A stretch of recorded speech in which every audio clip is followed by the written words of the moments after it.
Hi friends, இது ஜெஸி rice. ஒரு அலுவலகத்தில் ஒருவருக்கு திடீர்னு அவருடைய வேலையிலேருந்து இடம் மாற்றம் பண்ணாங்க. எப்படி பண்ணாங்கன்னா, அவர் செஞ்சுக்கிட்டு இருந்த ஒரு பதவியிலேருந்து கொஞ்சம் குறைவான ஒரு பதவியை அவருக்கு கொடுத்தாங்க. அப்போ அவர் கேட்டார், நான் என் இடத்துல ஒழுங்காக தானே வேலை செஞ்சுக்கிட்டு இருந்தேன், என்ன எதுக்காக நீங்கள் இந்த மாதிரி பண்ணுறீங்க அப்படின்னு சொல்லி கேட்டார்.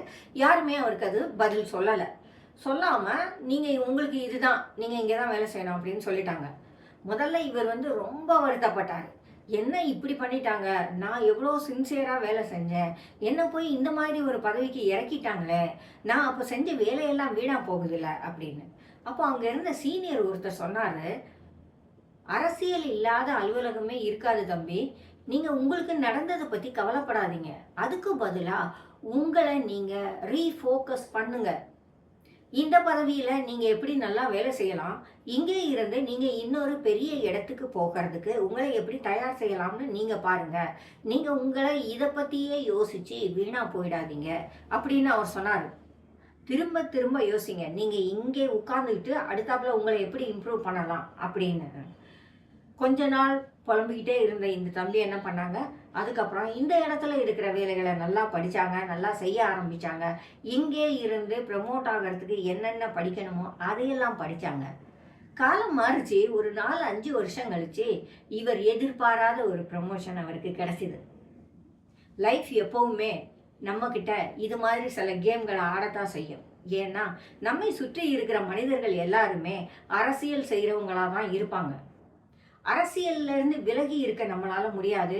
ஒருவேளை நம்மளால அரசியலை திருப்பி செய்கிற அளவுக்கு நமக்கு அறிவு இல்லாமையும் இருக்கும்.